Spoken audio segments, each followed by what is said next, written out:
Hey! So I'm out here in the woods today, and of course I found a spot where the sun is gonna glare on my face. There we are, I gotta step this way. So I got a few new toys to play with my camera. I got a little, phone, because my camera's broken, so I'm using my phone for this. So I got one of those little iPhone holders that you can attach to a tripod or a selfie stick. My selfie stick's a little bit of a cheapy one, and it keeps going like this. Oh well. Right now, I'm actually using one of those tripods that the legs are flexible. I call it an octopus pod, but tripod. But the legs are flexible, and I actually just kind of have it around the trunk of a small tree. And so far, it's holding. But there's a few things I just wanted to share with you today. Some like odds and ends that sometimes you may see in my videos, you hear me talk about in my videos, and I just wanted to share them today. You know, I'm out hiking with Cookie Dog, and I found a spot next to a stream with some cool rocks, and I thought, well, maybe you'll like the sound of the stream cutting in there a little bit. So I have so many things I wanted to talk about that I had to write them all down so that I would remember all of them. And I forgot to bring a few things with me, so I'm going to have to make another video and add it to this. I wanted to show you guys that water bottle thing I've been talking about. I forgot that. I wanted to show you the copper fabric I got and what I'm going to be doing with that, and I forgot that. But I will tell you about something that I did. I had this idea from watching other survival videos about and how you can purify water in a Ziploc bag in the sun. So I did a lot of research on it. Well, okay, not a lot, but I did a little research on it in Google. Of course, I put in purified water in the sun. And it turns out that that's a real thing. I suggest that you do your own research too, because I'm not going to tell you how to do it in case you do it wrong. I don't want to be responsible. But basically you have a Ziploc bag and you fill it up with water and you put it out in a sunny location and put it on top of a reflective source like some mylar or aluminum foil. And let it sit for the amount of time that the World Health Organization says you let it sit for. Like I said, you need to research that. I don't want to tell you in case you screw up. I don't want to feel responsible for you getting sick. And it purifies the water. So in my survival bag, and I'm not going to open it up because this is not a survival situation, but I'm going to get this out in here. Oh, well, that would be why.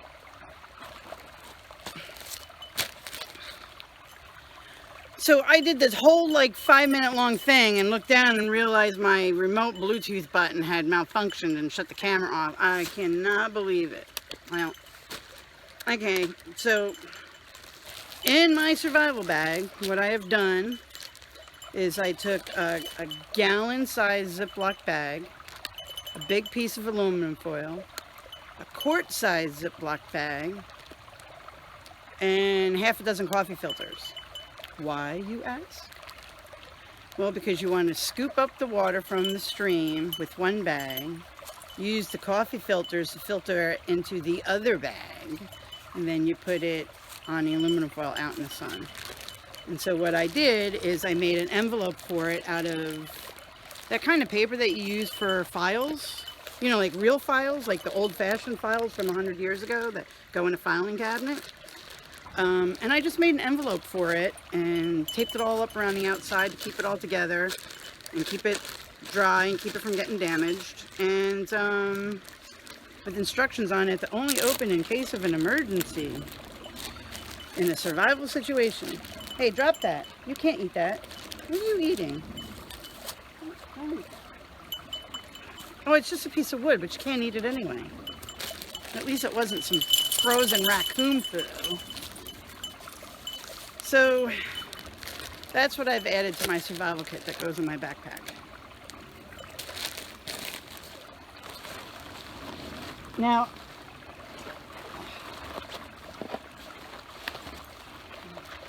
why don't you go back in there? You know, the first time I did this, it went really good. And now that I'm doing it real, it's not going to come out good. So the other thing that you see me wearing a lot, this is something that I made for mountain biking in. I can't believe I got to go through this again. It's just a triangle of fleece, and the fleece is meant to be around your face, and the outside is flannel because it's soft and warm. It's got Velcro on it, so I put it on like this. Okay. So what this does, it keeps your chest warm, keeps your neck warm, keeps your face warm. You can still breathe a little bit under it, but it does definitely keep you warm. If you feel like you're hot and need to breathe more, you pull it down like this, no problem. But the real reason why I made this, yep, that's right, to blow my nose in, okay? And I'm gonna tell you why. One, wintertime, my nose just runs and runs and runs and runs and just never stops running. Just absolutely awful how much it runs. And you know, mountain biking gloves come with terry cloth on them. And you guys know why it's there. Yep, that's right. And you guys that do the snot rocket things, you're disgusting. A guy was in front of me. He did that snot rocket thing, hit me right in the face. I felt like I wanted to get off and boil my face. Stop doing that. Get a tissue. Use your sleeve. Use your gloves. Because that's what that little terry cloth thing is for on the thumb. It's not to keep your thumb warm. It's for wiping your nose. Or make a few of these. It's great. It's not disgusting because I take it home and I wash it in hot water and put it in a dryer and it kills everything and gets it nice and clean. And me doing this does not hurt the person on the trail behind me. Okay. Awesome. The first one was much funnier. I can't believe it got messed up. Okay. So what was the other thing I wanted to talk about here? Just some odds and ends. Oh, latex gloves. Guess I have to do that one again too. You guys hear me talk about using latex gloves in my survival kits and you want to know why. Go ahead, ask me why. Well, there's a couple different reasons why. Let's say you're out in the woods, you gotta go to the bathroom and you don't have any hand sanitizer. And you know you're going to be eating later and you don't have anywhere to wash your hands. Well, you could use it one of two ways. You could either put on the latex gloves while you go potty and clean yourself off. You know, you guys got to shake and the girls got to wipe. When everybody's got to wipe after they poop. Even some of the dogs wipe after they poop. They scoot little butts on the ground. So you put on the latex gloves while you're doing your hygiene. Then you can take them off and know that your hands are relatively clean for doing your food cooking. Or you could do it the other way around and clean yourself off, and then before you handle your food, put on a clean pair of latex gloves. The other reason is if you're handling meat out in the woods, raw meat of any kind, and you don't have a really good way of washing your hands, you're handling that raw meat and then you're handling your cooked food and your utensils, you could be contaminating yourself with raw meat juices. So wear latex gloves when you're handling your raw meat. Or wear latex gloves while you're handling your food, either way. But latex gloves are a good thing, so bring them. All right. What's the other thing? Neck warmer, latex gloves. Okay, Ziploc bag and foil for water purification, and we talked about that. I still got to show you the copper fabric and the water bottle sling, but I got to do that at home because I forgot to bring them. Last thing I wanted to show you guys is PARACORD. So, you guys, sorry I had to keep ducking down there. You guys all talk about, you survival guys, we'll talk about doing paracord, where you do the hanks and you do this figure 8 thing around your hands, or around sticks shoved in the ground. What are you looking at? There's nothing over there. Just getting bored, probably cold, sitting on a rock waiting for me to get done with all this. Well, I have tried that hank thing a gazillion times and it just doesn't work for me. No matter how I do it, I follow all your instructions, it still gets tangled up. So I used to work with a contractor and he did some electrical work, and I was watching him wrap up one of his electrical cords one day and I was like, wow, why? And he says, because you can take a whole pile of these things, throw it in a pile and pull one up and it's not going to get tangled up. And you only unravel as much as you need. And I was like, brilliant. And one day at another job that I had, where I was working some retail, I was putting away an extension cord and I was wrapping it the way he showed me. And some fella came up to me and says, oh, you know, I'm a fireman, and that's how we do cord to shove it in our pocket. He's like, where'd you learn how to do that? And I go, wow, you guys do that too? And he goes, yeah, because you can do that and have emergency cord for, you know, rescue shoved in your pocket, and it comes out and it's not all tangled up, and it unwraps really, really fast and easy. He called it a daisy chain. I don't know if it's really called that or not, but that's what he called it. So you have your cord, right? You have your cord, you fold it in half, right? Fold it in half, and then you go like this, right? You just fold it over, and then you just keep doing this.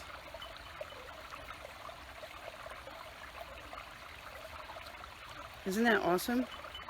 Now, it may seem like it takes up a little bit more room in your bag, and maybe it does, but it looks cool.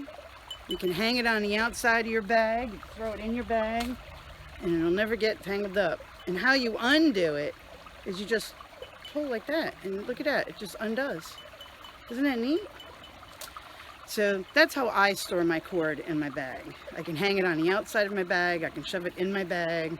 You can just shove it in there and abuse it while it's in there, and when you pick it up, it'll come undone really, really easy. So that's how I do it. I do the daisy chain thing for my paracord. And you know, when you're doing it, people are watching you going, wow, hey, that's kind of cool. You know, it looks really neat.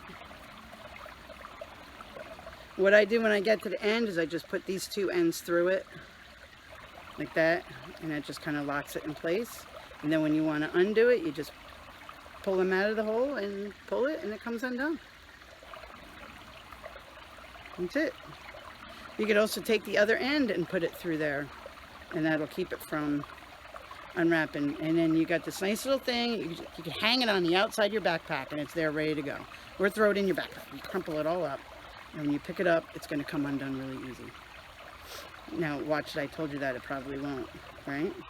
So pull it through, and then look at that, came undone. Woohoo! Fast and easy. So I think that's all I got to share. Oh wait, look at this. I got a new camping towel yesterday. Check this out. This is too cool. Can you see that? It's a cool color, and what does it say? Never camp alone. Never camp alone. Isn't that the neatest? Love it. It's my new camping towel. I also got a new bag for my firebox kit. So if I know I'm going out and I go, either I want to heat some water or I might get stuck and I'm in a survival situation, this always goes out with me now when I go out camping. I just grab this and go. This, boom. So my backpack has my knife in it. It has an emergency tarp in it. What else do I have in here? My towel, my new towel that I just got from PARACORD, my first aid kit, my survival bag, and this. Inside here is fat wood, 4 chunks. This is actually my firebox kit that I've showed you before. I just put it in a different bag. Latex gloves. Pocket bellows, ferro rod, pot holder, my firebox, and a little tin that has cotton balls, some fat wood shredded up really small, and some charcoal from an old campfire. So I read somewhere and saw a video of somebody starting a fire with cotton balls that weren't treated with wax or nothing, just plain cotton balls and charcoal. He shredded them all up together and put them between 2 pieces of wood and rubbed them. It's pretty cool. One of these days I'm going to try it. So when I know I'm going out in the woods and think, oh my goodness, you never know what can happen, bring something with you. Grab my firebox kit in its new bag. Okay, I think that's enough. I'm done. I've got 2 other things to show you, but I forgot to bring them. So I'm going to go finish my hike.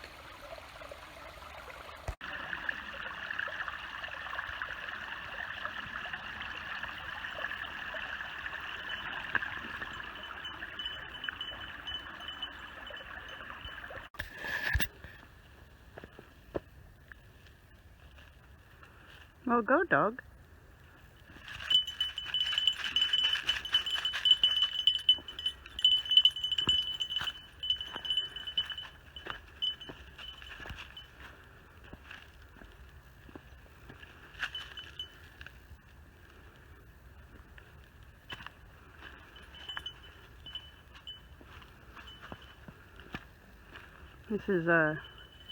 This trail is made of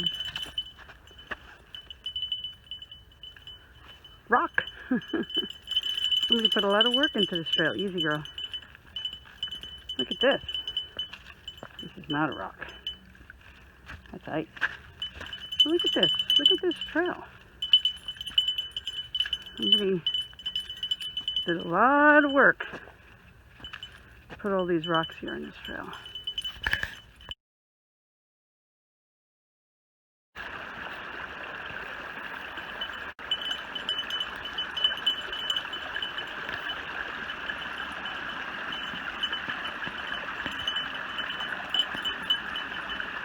Right, baby girl, you gotta stay on leash because you saw a fox. And he's running off to make friends. Wish I'd got a video of the fox. Would have been cool. That's as far as you can go.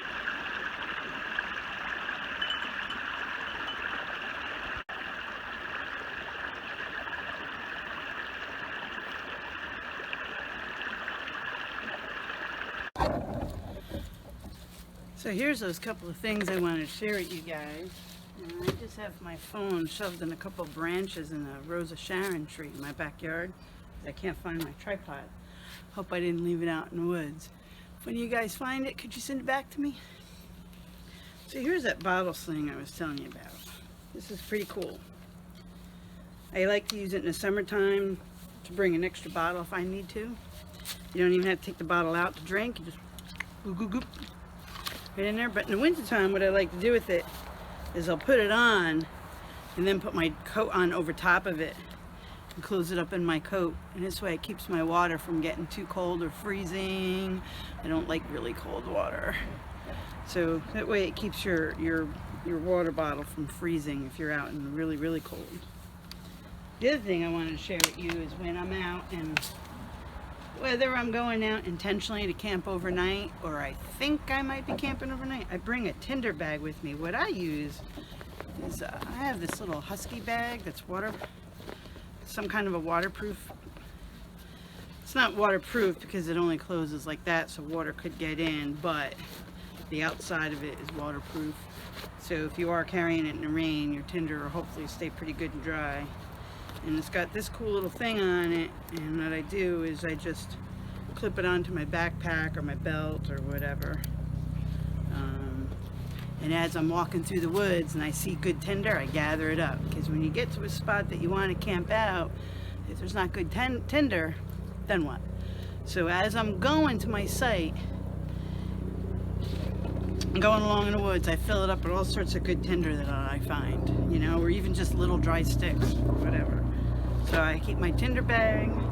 The last thing I want to show you is I think I mentioned in a previous video how much I don't like slugs getting onto my stuff. So when I hammock camp, I like to use a ground cloth to step onto. When I get out of hammock, I leave my shoes and my backpack and stuff sitting on it. But you get up in the morning and everything's covered in slugs. It just grosses me out. So I found out that slugs do not like to crawl across metal, especially copper. So I bought copper fabric. How cool is this? It folds up. It's pretty big too. It was like $11 or $12. Perfect size for a ground cloth under your hammock. It folds up really small. Now, I haven't tested it to see if it's waterproof. Whether or not water can seep through it. I know metal is waterproof, duh. But because it's fabric, the way it's woven, I don't know if water can get through it or not. I actually emailed them and asked them, the company, and they said that water will not pass through it. So I'm going to probably try that out later today. Not right now though, because I'm on a mission to go get something else done. I just want to share this while I had the time and while I was thinking about it. So I'm going to test it to see if water will pass through, and if it doesn't, I may sew it to a piece of waterproof fabric and just fold it over the edges so they won't climb on top of the fabric, and have this on the bottom on the ground. And then that way no slugs will get on the bottom of my fabric, they won't crawl on the top because I'll do an edge. So like if this is the fabric, this would be on the bottom, but I would fold it up over and have an edge so they won't crawl onto the fabric. That's what I would do. But first I'm going to test it out, see if it's waterproof. And if it is, I'm just going to leave it as it is. And if it's not, then I'll sew it to a piece of fabric. Because the company said you can sew it. I was a little worried about ruining a sewing needle. But it's really thin. It's just like a thin canvas. I think this is going to be really cool. Keep those slugs out of my stuff. Okay, that's all I got for you today.